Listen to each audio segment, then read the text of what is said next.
तू चला तो कुछ लोग चौंक पड़े, तूफान उठा या आंधी है, ईसा की बोली रूह अरे, ये तो भारत का गांधी है। राष्ट्रकवि दिनकर की ये पंक्तियां महात्मा गांधी के लिए थी।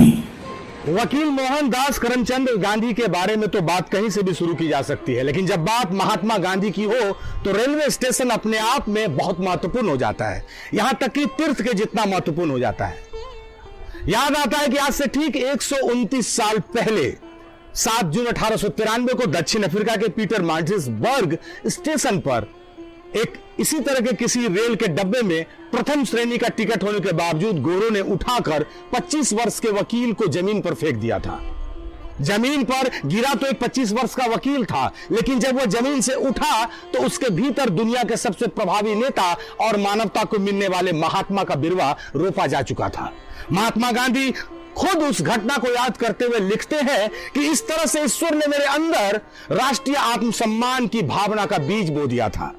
यानी एक प्लेटफॉर्म की पटरियों पर एक रेल के साथ एक वकील के महात्मा बनने की भी प्रक्रिया का प्रारंभ हो चुका था और मिलने वाला था इस दुनिया को मोहनदास करमचंद गांधी से परिवर्तित होके महात्मा गांधी बनने वाला एक विराट महापुरुष।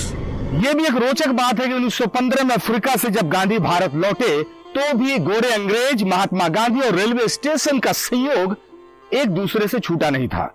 भारत में भी 1919 में जब महात्मा गांधी की पहली राजनीतिक गिरफ्तारी हुई तो वो एक रेलवे स्टेशन पर ही हुई। वो रेलवे स्टेशन था अभी वर्तमान में हरियाणा का पलवल रेलवे स्टेशन, जहां पर अभी भी महात्मा गांधी की याद में वहां एक स्मारिका बनाई हुई है, उनकी प्रतिमा लगाई गई है। करोड़ों अरबों के बजट में संजू बाबा जैसे पर्दे के हीरो की बायोपिक को 2 घंटे में देखकर सब कुछ जानने के बाद तालियां पीटने वाली ये पीढ़ी यूट्यूब और रील और शॉर्ट्स के माध्यम से भला महात्मा गांधी को कितना जान पाएगी, और अगर जान भी गई तो वो भला शायद ये जान पाए कि महात्मा गांधी एक व्यक्ति का नाम नहीं बल्कि एक जीवन पद्धति का नाम है, जहां जीवन एक अखाड़ा है, सत्य की शक्ति है और अहिंसा का मंत्र है। और इसे जब गांधी की नैतिकता से अभिमंत्रित करके सिद्ध किया जाता है तो स्वप्न में दिखने वाला रामराज साकार आकार लेकर सामने खड़ा हो जाता है। गांधी को जितना पढ़िए, अगर ठीक उतना महसूस भी करिए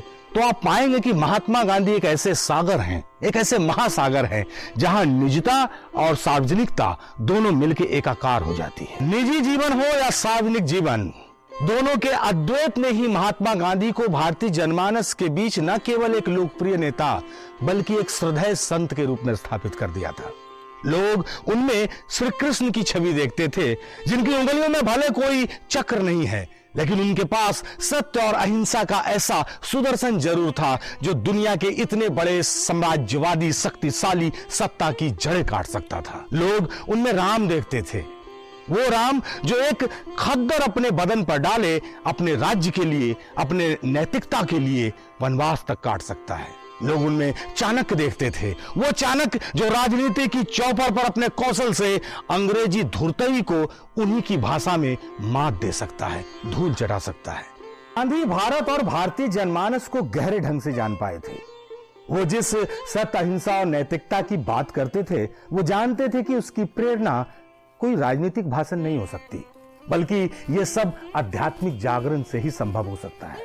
इसलिए अध्यात्म की जो बातें आज के बाबा लोग करोड़ों के पंडाल में बैठकर घी मेवा खाते हुए चीखते चिल्लाते भी लोगों को रत्ती भर नहीं समझा पाते हैं, महात्मा गांधी वो बातें बिना बोले हुए अपने दैनिक जीवन की जीवनचर्या से समझा देते थे। इसलिए यह कहना कोई अतिशयोक्ति नहीं है कि इस मायने में महात्मा गांधी भारतीयता के सांस्कृतिक विद्यापीठ थे, जहां पहुंचकर आप भारतीय संस्कार, भारतीय संस्कृति को बेहद सरलता से जान सकते हैं, सीख सकते हैं और उसको अमल में ला सकते हैं। ईश्वर सब में सब कुछ नहीं ही देते हैं, और यही अपूर्णता आदमी के भीतर के कौशल का परीक्षण करती है। जाहिर है कि गांधी कभी अच्छे वक्ता नहीं थे, उनकी आवाज भी दमदार नहीं थी, धीमे बोलते थे, पतली आवाज में बोलते थे, ना बहुत ही भाषण देते हुए मुट्ठियां बांध के गुर्राते थे और ना ही सीना ठोक के उसको आगे करते थे कि विरोधी उनके सीने की नाप ले सके। लेकिन कर्म की गूंज कंठ के गूंज से ज्यादा दूर तक जाती है, अनंत तक। महात्मा गांधी जो बात दुनिया के तमाम नेता गरज के और गुर्रा के लोगों तक नहीं पहुंचा पाते थे, गांधी उसको अपने जीवन की दिनचर्या से बड़ी सरलता से लोगों तक पहुंचा देते थे। अगर महात्मा गांधी को जनमानस में सद्भावना की भावना को पहुंचाना होता था तो वो गाते थे, रघुपति राघव राजा राम, पतित पावन सीताराम।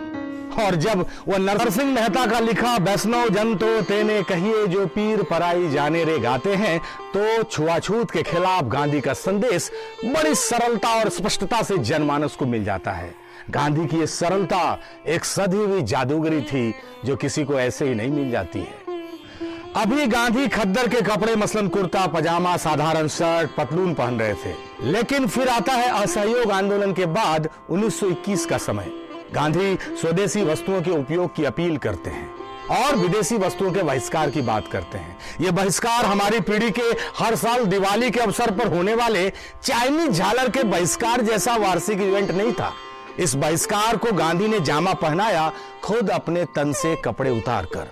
उन्होंने इसके बाद से ही जीवन भर केवल एक धोती और तन पर एक चादर धारण किए रखा। आज की वो पीढ़ी जो स्पोर्ट्स बाइक की सवारी करते हुए 100 की रफ्तार में मुंह में रजनीगंधा लेकर सड़क पर थूकते हुए निकल जाने को ही व्रेब और स्वेग समझती है, वो गांधी जैसे अहिंसक को एक बूढ़े की कमजोरी भी समझती है। जिम जाकर बेसन के फुलौड़ा जैसा फुलाया हुआ शरीर छान के निकालने वाले शायद यकीन कर पाएंगे कि एक 70 वर्ष का बूढ़ा जिसका वजन मुश्किल से 40-50 किलो के बीच होगा, उसके पास सत्य और अहिंसा की ऐसी चमत्कारिक शक्ति है जो दुनिया के सबसे बड़े साम्राज्यवाद का सूरज खा ले। अहिंसा की शक्ति, नैतिकता और सत्याग्रह की शक्ति क्या है, इसे गांधी की उस काया का स्मरण करते हुए समझिए जिस आदमी के जबड़े में ऊपर की पंक्ति से 4 दांत गायब थे और 4 नीचे की पंक्ति से। उस बूढ़े ने अपने मुलायम मसूड़े से दुनिया के सबसे बड़े साम्राज्यवाद का लोहा चबा डाला। अपने उन्हीं मुलायम मसूड़ों से भारत माँ की बेड़िया काट डाली। ये थी उस बूढ़े गांधी की शक्ति जो बाह्य नहीं थी, आंतरिक थी। गांधी केवल विचार ही नहीं है बल्कि किसी भी तानाशाही और दमन के खिलाफ एक कवच हैं और ये हमेशा रहेंगे। इसे एक उदाहरण से समझिए। धरासना नामक नमक डिपो की एक घटना जो सरोजनी नायडू के नेतृत्व में जब 2500 लोगों ने, सत्याग्रहियों ने नमक डिपो पर धावा बोला तो सरोजनी नायडू ने उन्हें संबोधित करते हुए कहा कि गांधी भले आज जेल में हैं, लेकिन उनकी आत्मा हमारे साथ है। बस यहीं से गांधी के सत्याग्रह का एक तावीज मिलता है उन आंदोलनकारियों को, और उसके बाद जो लाठियां सत्याग्रहियों के माथे पर गिरती है जिससे खून का फव्वारा छूटता है, वो भी सत्याग्रहियों को रुई के फाहे की तरह लगता है। घटना स्थल पर मौजूद युद्ध पत्रकार वेब मिलर ने विचलित होते हुए लिखा कि लोगों को बेजुबान जानवरों की तरह मारा जा रहा था। मैंने ऐसा थर्रा देने वाला दमन का दृश्य कभी देखा नहीं था, लेकिन उससे भी ज्यादा आश्चर्यजनक यह देखना था कि चोट खा रहे सत्याग्रही न इसका विरोध कर रहे थे, न ही चीख और चिल्ला रहे थे। हिंसा के खिलाफ ऐसी अहिंसा देखकर मैं आधे विस्मय और आधे अपमान से भर गया था। वेब मिलर की पूरी रिपोर्ट का सार यही था कि जमीन पर लहू की धार थी, लोग अधमरे पड़े हुए थे, कई लाशें गिरी पड़ी थी, लेकिन एक भी व्यक्ति वहां पर हारा नहीं था। और यही तरीका था गांधी का दुनिया को जीत लेने का। पूरी दुनिया में इस घटना के बाद अंग्रेजी साम्राज्य के नैतिक पराजय की चर्चा थी। इस घटना पर अंग्रेजी नेता मिस्टर चर्चिल ने कहा कि नमक सत्याग्रह ने हमारी जितनी अवमानना और अवज्ञा की है, उतनी एशिया की धरती पर कदम रखने के बाद हमने कभी महसूस नहीं की। अब आज बात बात पर पान मसाला गुटखा खा के फेसबुक पर परमाणु पटक देने की बात करने वाले गर्म खून के लोगों को सत्य और अहिंसा जैसे विश्वजयी हथियार की शक्ति के बारे में बताना मीका सिंह के फैन को भीमसेन जोशी की खूबियां बताने जैसा कठिन तो है ही। लेकिन उसके बावजूद भी हमारी ही नहीं बल्कि इस देश में हर शांति प्रिय लोगों की एक कोशिश रहेगी कि वो गांधी की आवश्यकता को समझें और गांधी की जरूरतों को समझें और गांधी को जरूरी तरीके से जान सकें। ये एक अजीब विडंबना थी कि जिस देश ने गांधी को अपना पिता माना, उसी देश ने गांधी के बारे में सबसे कम पढ़ा और सबसे कम जाना। ये इंस्टाग्राम पर रहने वाली पीढ़ी सेवाग्राम में रहने वाले सदाकत के संत के बारे में उतना ही जानती है जितना 2 GB डाटा उन्हें बताता है। काश हमारे आसपास के मंटू पिंटू रमन और बिल्लू की नई पीढ़ी ने पढ़ने लिखने की उम्र में अपने बाप दादाओं से मोबाइल, लैपटॉप और मोटरसाइकिल के साथ साथ इतिहास की कुछ किताबें भी मांगी होती तो उन्हें पता चलता कि गांधी कैसे और किस तरह की शक्ति के प्रतीक हैं। अगर भारत विश्व गुरु है तो गांधी उस विश्व गुरु के विजय का पताका है। महात्मा गांधी केवल आधुनिक भारत के ही नहीं बल्कि आधुनिक विश्व में सत्य और अहिंसा के शक्ति के वो प्रतीक हैं जिसके रास्ते पर चलकर दुनिया नैतिकता का उत्थान कर पाती है। हमारे आसपास के रमन, बिल्लू और पिंटू महात्मा गांधी के बारे में क्या बोलते हैं तो छोड़िए, मैं आपको बताता हूं कि नोबेल पुरस्कार विजेता होमा होला जिस महात्मा गांधी के बारे में कहते हैं कि महात्मा गांधी भारत में ईसा का अवतार है। हावर्ड थॉमन और मॉन्टगोमरी जैसे मानव अधिकारों के आध्यात्मिक नेता जिस महात्मा गांधी से प्रेरणा पाते हैं, उनसे मानव अधिकारों की लड़ाइयां कैसी लड़ी जाएं ऊर्जा पाते हैं, विमर्श करते हैं और सुझाव पाते हैं। जिस महात्मा गांधी से मिलने के लिए 1931 में लंदन के 7 स्टार होटल में ठहरे हुए दुनिया के महान प्रख्यात अभिनेता चार्ली चैपलिन महलनुमा होटल को छोड़कर ईस्ट लंदन के झोपड़पट्टी में मजदूरों की एक झोपड़ी में मिलने के लिए महात्मा गांधी से जाते हैं, मैं सोचता हूं कि हम अपने ही देश में गांधी से कितनी दूरी पर हैं कि आज तक गांधी से मिल नहीं पाए हैं। ये पीढ़ी आखिर गांधी से कितनी दूर खड़ी है कि हमें मेरा गांधी, अपना गांधी अपने ही देश में खोजे नहीं मिल रहा है, या अगर वो हमारे सामने खड़ा है तो हम उनसे मिल नहीं पा रहे हैं। यूं तो चंपारण के चमत्कार से लेकर भारत छोड़ो आंदोलन तक महात्मा गांधी के आंदोलन महाभारत के महागाथा की तरह भारतीय इतिहास में दर्ज है।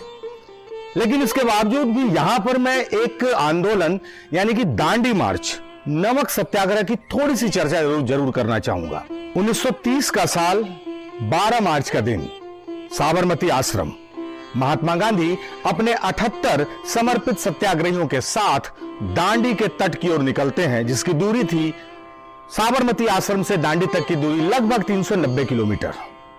इन 390 किलोमीटर की यात्रा में भारत का जो इतिहास लिखा गया वह आज तक उतना ही चमकीला, उतना ही जोश देने वाला, उतना ही ऊर्जा से भरा एक प्रकाश पुंज की तरह हमारे इतिहास में दर्ज है। महात्मा गांधी 6 अप्रैल की सुबह दांडी के तट पर पहुंचते हैं और एक चुटकी नमक उठाते हुए कहते हैं, मैं ये एक चुटकी नमक उठाकर आज अंग्रेजी हुकूमत की नींव हिला रहा हूं।